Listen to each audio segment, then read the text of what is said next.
Welcome, thanks for coming here. I'm Radu, this is my colleague Rafał. We're search consultants and software engineers at Sematext. And most of our work has to do with Solr and Elasticsearch. And so entity extraction, this is something that we've encountered like with our clients, but also as search consumers ourselves. So, for example, before coming here, Rafał told me he has some noise cancelling headphones, helps him, travel, kind of get more sleep. So I asked him which ones, and turns out these. Now, of course, if I eyeball this, I know like Sony's the manufacturer, that other thing is a model number. So I set off to basically find the best price, and I searched across different things and got very different results. For example, it turns out there's a bunch of ways to show the same catalog number. You might have like a subset catalog, or it might be written a different way. And usually I got this back, I would assume, when catalog numbers would be tokenized more aggressively. The problem with that is that I also got, at least on some of the websites, catalog numbers that had nothing to do with what I was searching for. And when this is like, when you don't have entity extraction, you just broadcast everything to all the fields, you might get a lot of junk back, like even not the same manufacturer, or actually on some website I got pretty much like random products back. I guess anything that would match X or 1,000 would come back. So this is the problem that we're trying to solve here. So today we would like to cover a few things for you. We'll start with not-so-entity extraction, like extended dismax, go through a few functionalities in Solr, starting with the Solr text tagger, and then we'll dive into libraries and tools that you can actually use and that are not close bound with Solr, like OpenLP, Spaces, scikit-learn, and so on. We'll end all of that by showing you a query expansion using word2vec, and finally learning to rank along with streaming expressions to show you what you can get out of Solr just by using the functionalities that are available out of the box. So we'll start with the basics, really basics, the extended dismax query parser. We all know how it works, right? So it takes a set of terms, a set of fields on the other side. Those fields can be boosted, those fields can have different boosts, and so on. It runs a combination against that data and creates a disjunction max query. However, that is a problem for us, because if you run into too much tokenization, as Radu mentioned, then you will get a pile of garbage, usually at the end. So you'll get too many products actually out of your Solr. So a standard recall versus precision problem. So let's try improving our relevancy here by extracting some metadata using Solr. So the first thing that comes into mind with that is Solr text tagger. Coming in with Solr 7.4, we have the ability to define a special field type based on a FST50 postings format. Once we have that and we send the data to Solr, the tags that we are interested in, we can send pure text documents and retrieve information if the given document contains the tags that we are actually interested in. That gives us ability to enrich the metadata of the document during pre-processing of the documents, and then use that during query time. So to not just tell about it, we'll show you a few demos today. Keep in mind that all of these demos are available on our GitHub. It's open, so you can just reach out and try it yourselves. So when it comes to that text tagger, we will use already predefined Solr. We have something there. We need a few things for it to be working. First of all, we need that field type to be defined, right? So allow me to actually copy-paste. Don't do this at home, but I'll do it just not to do too many mistakes here. So the idea here is that we'll use a schema API of Solr, and for the collection called tagger, we'll add a new field type called tagging based on text field in Solr with this postings format that I've mentioned, that FST50. The key point here is one additional thing. During index side, we need to have concatenated graph filter factory enabled as the last filter to be able to actually properly index that data that text tagger will be able to work on. So let me make it up a bit. And then query analysis, very simple. The only thing that I'm doing here at the bottom are adding two fields to my schema, a title and title tag. For those of you who can't see that from the bottom, I can't make it up. But let's, yeah, just a second. I'll put it a bit up. Should be better right now. So we can see two fields, one title, which is of type text general, and the title tag, which we are interested in based on that tagging type, and of course copy field to copy the data between those fields. That's the first step. Now let's index some data that we would like to actually extract from our text, so those tags that I've mentioned.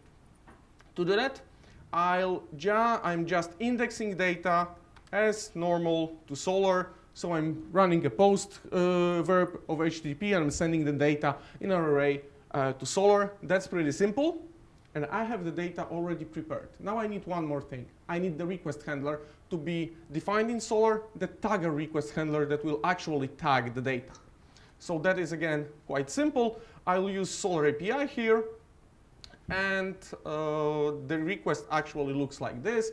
I'm using an add request handler command, name /tagger, pretty simple. The only thing to remember is that we have a special class here to be used, Solr text, the tagger request handler, and that's everything that we need to actually know about. And once Solr actually accepts the request, we are able to tag the data. We have a few documents here for you as the test data, actually 37 data documents, but we'll take one and see how the tagging actually works. The one I'll use is the one number 10. So it looks like this.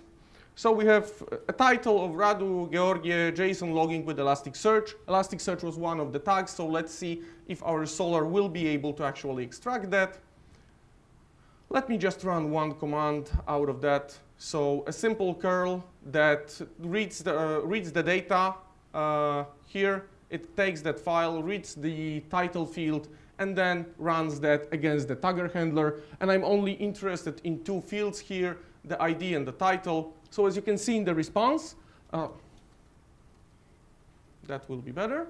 In the response, we have two sections. First of all, let's look at the end. So at the response section, we have the title, the Elasticsearch tag returned with some identifier. And the same identifier is here returned in the tag section with the start and offset and the IDs that were actually found in the document. So you can connecting that two together can give us a possibility of enriching and putting, for example, those tags in a separate field that can be used during query time.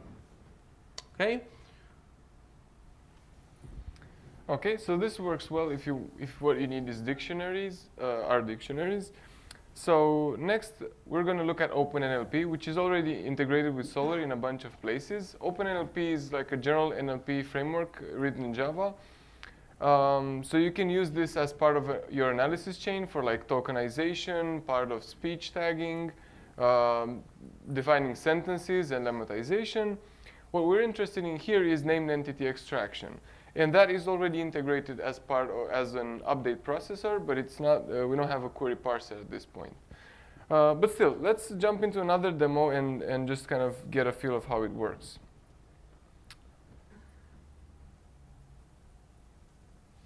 Hello. Okay.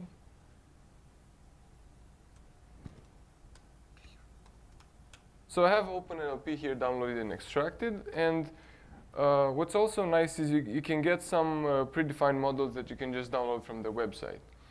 So here I want to show how you can use the OpenLP binary. Normally this would be like Java code, but here I'll just demo with the binary. So you'll just send some text. I'll show you in the larger screen in a second. So I'm going to send some text, let's say Introduction to Solr 2018, and this goes to the OpenLP binary. to our token name finder class, and we're going to provide the model. And this, as you can see, already extracted that 2018 is a date. Now, if we want to move further and try a different request, let's say Solr Elasticsearch YouTube. If what I expect is to have YouTube extracted as like a URL component, we don't really have a model already for that. We can try with the organization pre-built model, but it still doesn't find YouTube. So I think this is a good point to create our own model. Not clear. Clear. OK. So for our model, we need three things. We need some data to train it. We need some features, actually some feature generators, and the algorithm that we want to use. So the data, it looks like this. What is it? Queries. So data needs to be tagged. I mean, this is how you usually send it. You would have, in this case, it would be queries, and you would tag the entities with these start and end tags, and this would be the, whoops. This would be the field name. Usually, for each model, you would only use one field name. So in this case, you have like just like regular queries that would typically end on YouTube or on Vimeo. So this is our data, and now for features, let's try with more.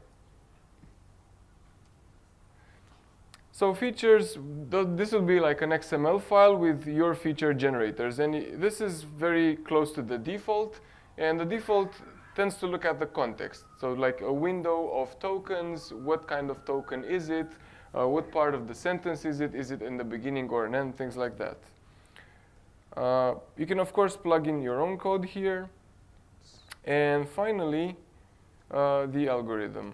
So here I'm going to use, there's a few to choose from. Here we have perceptron, how many times we want to iterate maximum through the data set, and what's the minimum frequency at which we want to keep words. So in this case, we have a relatively small data set, so we're just going to keep all of them. All right, now let's train the model.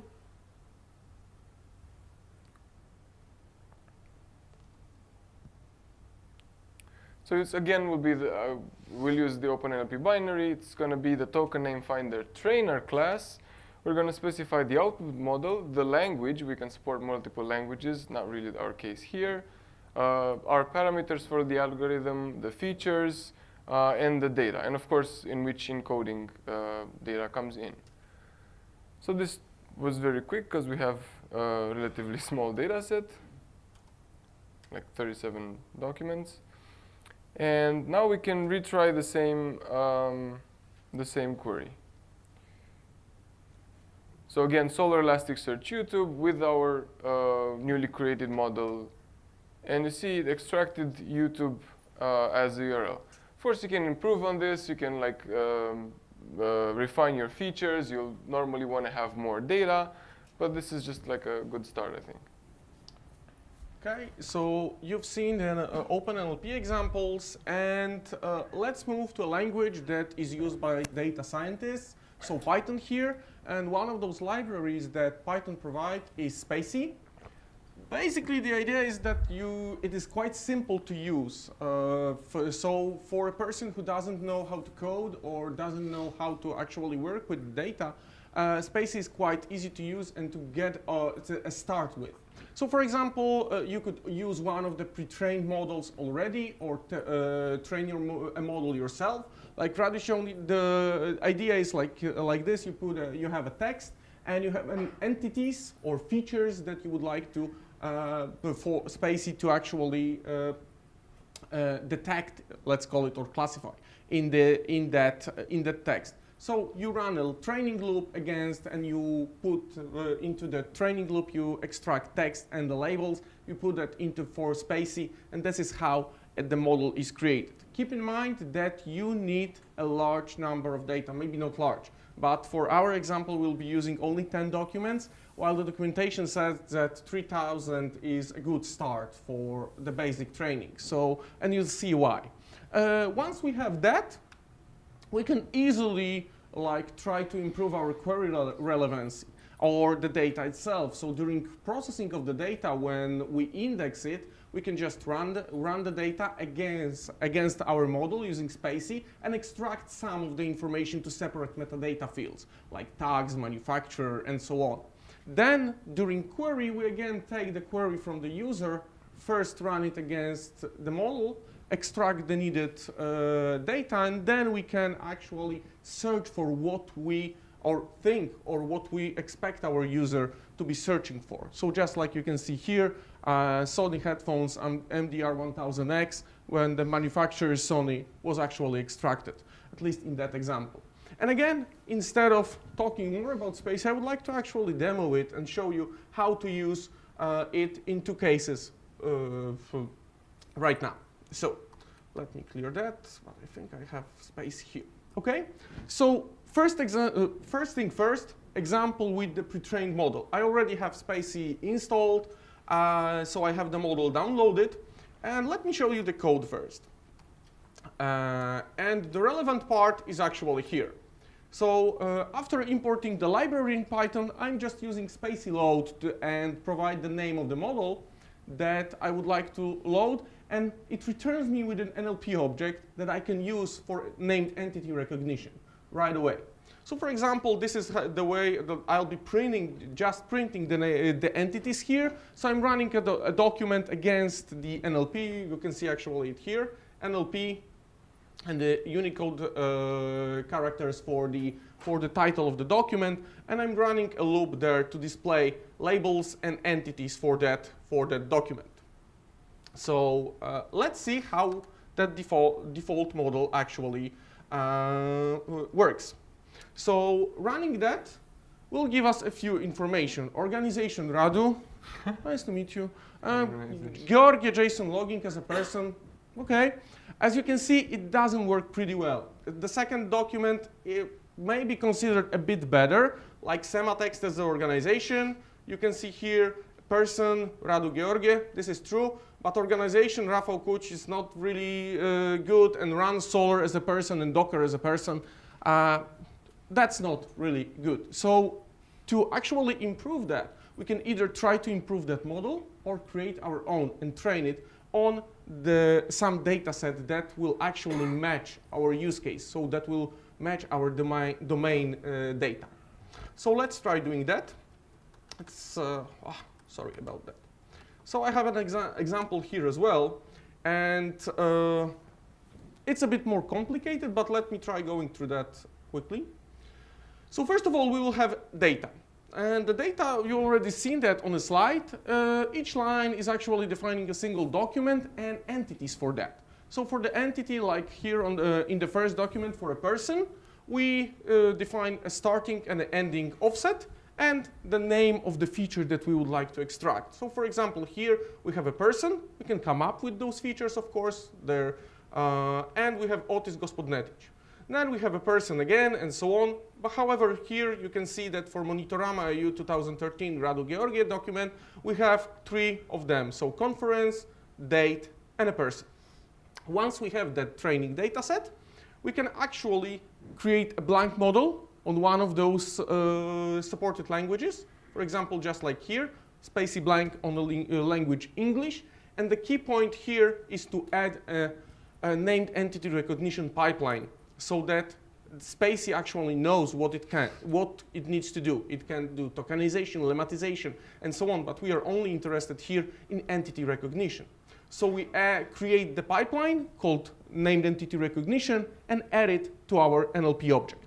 Once we have that, we also need to say what kind of entities can be actually encountered in our training data. And after that, we can start the training. So we start the training loop by calling begin training method on the NLP object and run then this training loop that we already mentioned. So in a range of a few repetitions, keep in mind that, as I've mentioned, you really need more documents to make that a better model. Here I'm running 20 repetitions because I would like to have like a bit more documents. At first I shuffle them So they are in a random order, and then I take the text and annotation and call an NLP update on that object. And the rest of the code is just printing the data as we've already seen. So let's see how that actually works. So we'll do the training live, and we'll do that 2 times to show you the differences and why they happen. God bless you. So first of all, it will take some time, and you can see here that the first document already we already see the difference in that model. So you can see that only Radu Georgie was actually found as a person here. So extracted. Then in the second document with that ID 20, we have tech Solr, person Radu Georgie, and a company Sematext, and a person, me, in that third document. However, if we would rerun that, I would expect to get slightly different results, just because I don't have enough data to actually produce a model that would be able to run consistently. So as you can see, the first document is quite nice, but the second already is way different, and person run Solr is not something that I would actually like to be called. But anyway, you can see that by improving that, you can get a nice model that will work for named entity recognition. Okay. So far we kind of went into NLP a little bit, but if you have queries like this, which have very little context, you could argue that this comes down to like a classification problem. What is each word? Is it a manufacturer? Is it a model number? So we can just kind of identify the features that would be interesting. Let's just take some examples here, like the frequency. I would assume the manufacturer will appear multiple times in our data set. A model number is somewhat more unique. How many spaces do we have? How many digits? Like a model number would have presumably, in general, more digits. So we can basically take those features, train a classifier, see how that works. So let me show an example of that.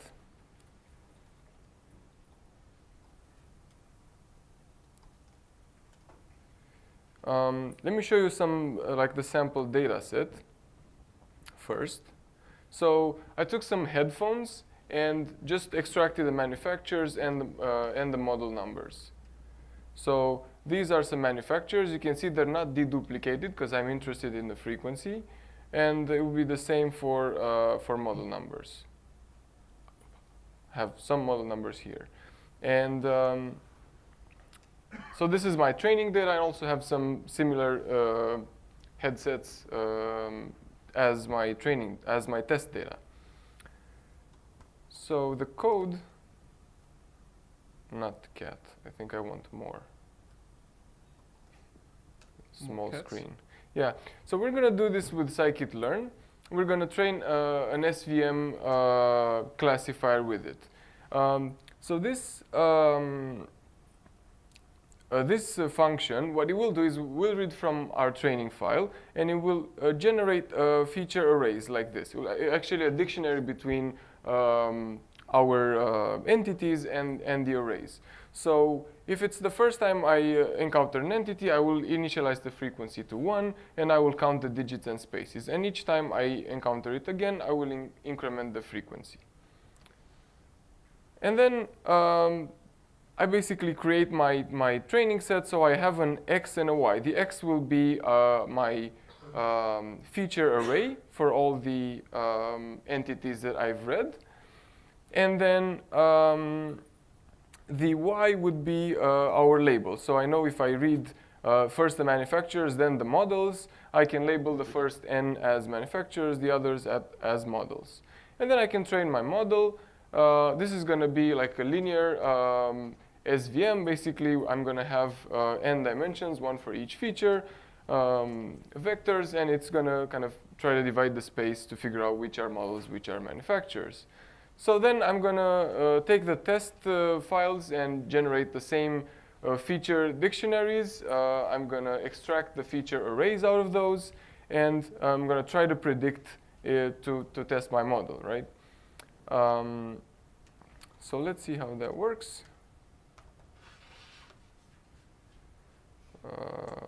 Train and test. Okay, some warnings here. Let's ignore them. So this trained this trained my model, and now for testing, these are the this time the duplicated manufacturers that I'm trying. I'm sending these features up. Okay. Yes, move it a bit. Like this. Can you see in the back? Should be better. Okay. So these are the, because I'm not actually sending the manufacturers to the classifier, I'm sending the feature arrays. So these are my feature arrays, and it correctly identified that all three of them are manufacturers. And the same for models. These are my models. These are the feature arrays that were generated from the model numbers, and it indeed figured that all of those are model numbers. All right. So with entity extraction, we would have our query more precise. Now, what do we do about recall? And one step that we would usually want to do is to have like some query expansion. So I was looking for some good noise canceling headphones. I wouldn't mind if I see in the result some other good noise canceling headphones. So one way to do this, it was brought up in this conference like a million times, is word2vec. So just a quick intro. This will generate vectors out of like the context of each word, and then you can use those vectors to either, you can use them as for classification. You can also use them to find if there are similar vectors, you can assume they are synonyms. Well, with some error, of course. So let me show you a quick demo of word2vec.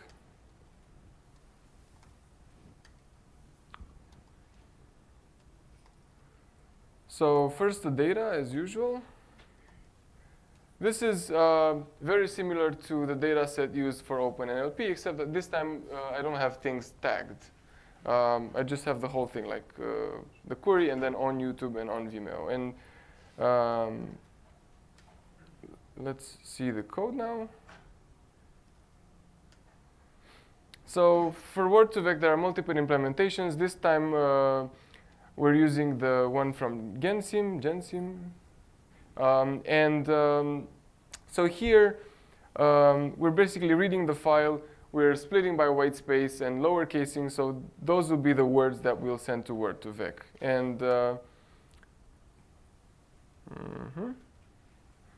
And here, we're actually training the model. So we're sending the words, and then we have a bunch of parameters. We can parallelize this if we wanted to. We have the, again, the frequency. So we're going to cut off words that are less frequent than 5.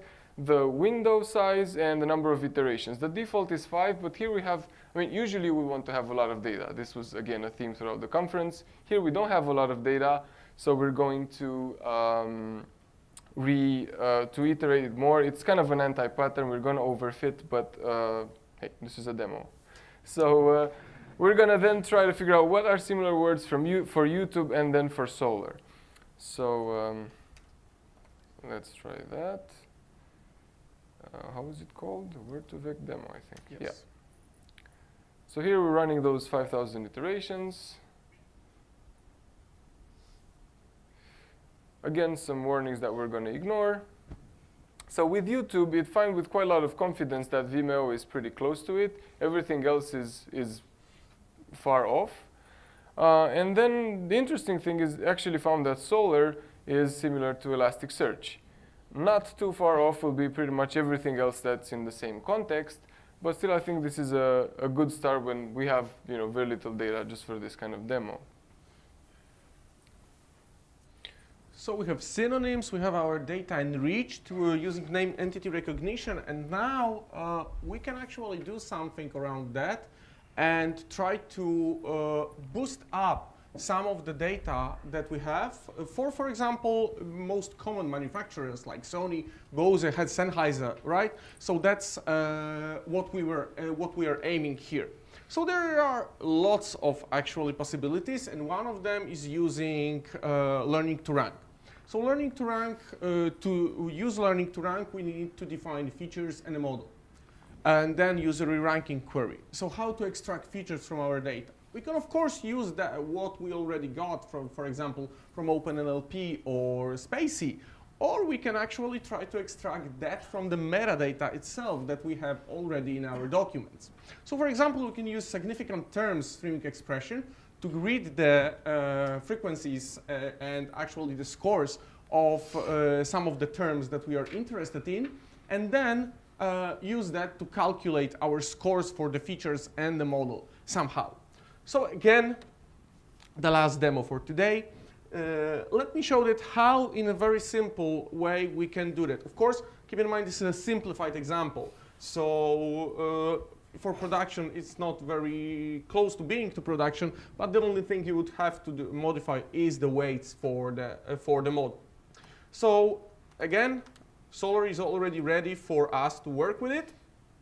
So first of all, what I actually need is I need to extract those significant terms. And I'll be using an expression here, streaming expression, to do that. So what it says, let's get from the bottom to the top. So first of all, I'm running a significant terms expression here. On the LTR collection, it's already created, match all query against the tags field, limiting to 100. I could go lower, but that's only a demo. Then I'm specifying a few properties like minimum document frequency, maximum document frequency, and term length, the minimum term length, just to be able to work with our small data set. Of course, you would tune that to remove garbage from your data accordingly. I'm sorting that by scoring in ascending order. Why I'm doing that in ascending order? Because the more common the term is for significant terms, the lower it will have the score. That's pretty actual logical for significant terms, because if you have a term that is very uncommon, it may be higher because it may be the term that is very, very important but not appearing too many times. So we would like to shuffle that and actually do the opposite. So we want to have the score in ascending order. Once we have that, we do the select expression here, and the select allows us to get the data from the sort and add or operate on those tuples that were returned. So I'm multiplying the score by 100 and first dividing it by 10 by it and returning it as a score just to have some kind of score for my model, and I'm returning the term itself. So once I run it, I get some kind of information from Solr. So a score with an associated term with it. For example, Elasticsearch, Solr, and logging. Let's stick to those three at the top. So Elasticsearch, Solr, and logging, and let's take only the integer part of the returned score. So we have that. So now, as I mentioned, we need two additional things for learning to rank to work. Feature store and a model store. So first, the features. Okay?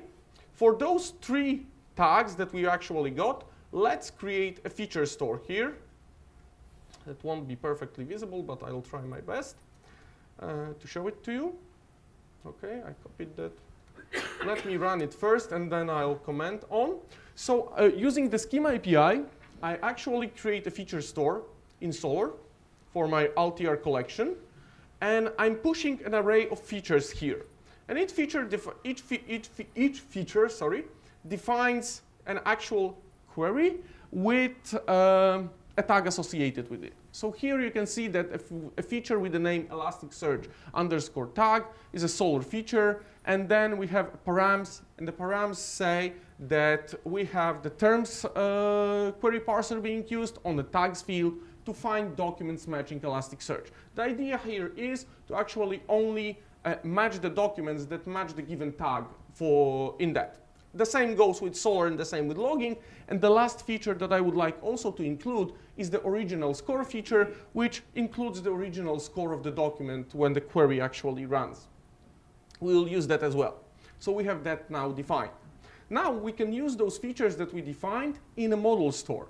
So we can build up our model for the learning to rank to actually be able to re-rank the documents. So let me clear that, and I'll take the second command here. So the model definition is pretty straightforward as well. So first of all, we put it into a model store, again using the schema API. I'm using a linear model here, and I give it a name like tags training model. I list the features that I would like to use inside my model. So those are listed here. And let me go a bit up with it. And then I provide the params. Those are, for example, weights that Solr will use during when it will be using that model using learning to rank. So as you can see, I've provided exactly the same scores, the integer parts, for my features. So Elasticsearch Solr got the same 146 something score, so I took the 146, then 142 for logging, and a score for original score feature 1, which is a neutral scoring. So now that I have that all, we can compare how Solr actually runs a query without learning to rank and with learning to rank. So first, the query without learning to rank. Come on, you query. Oh, don't ruin the demo here. Okay, so I'm running a standard query, match all query, displaying only a few fields out of the data, identifier, title, tags, and score. So we can see 37 documents have been returned, each document with a score of 1.0. So now if we would like to rescore that, of course in production, that would be your query, normal query, some products like manufacturer and so on. So, but this is just a simple example. So what we can do here is we can include that learning to rank rescore query in our query. Let me first run it and then comment on it. So what I just did is I just included the RQ parameter, which stands for re-rank query. Come on. Okay, and I'm using the learning to rank query parser here, providing two parameters, my model name and the number of documents that I would like to re-rank from the top of the results. So as you can see, instead of like having the score equal to 1.0, I already have a different scoring here. So 293, which means that two features have been actually matched from the ones that were boosted. So Elasticsearch and Solr, and actually the one that added the 1 to that equation was actually the original score feature, because our query is a match all query. If the query would be different, that score would be taken from that query for the document. And of course, those are not the only things that you actually can do for improving your search, improving the relevancy of your search, named entity recognition, and so on. You have libraries like CoreNLP coming from Stanford, Google TensorFlow, or lots of other libraries that can suit your needs depending on what you actually want to do. So for example, TensorFlow can be speeded up by using GPUs. So that's one of the things that stands out. It's actually a very large machine learning library. So that's the other thing. As for us, Radu mentioned that we are search consultants, and not only, we also work on the product side of Sematext. So for example, Sematext Cloud. So if you send data to us, you have the full visibility over the real user monitoring, so how your users actually interact with your site, your metrics, your logs. You can combine it all together, both in terms of SaaS product like Sematext Cloud and on premises as well in the Sematext Enterprise. We also provide professional services and consultancy services for Solr and Elasticsearch. And that's what we actually got for you today. Hopefully you get out something of that presentation and you learned something. We definitely did. So thank you for listening and enjoy the rest of the conference. Thank you.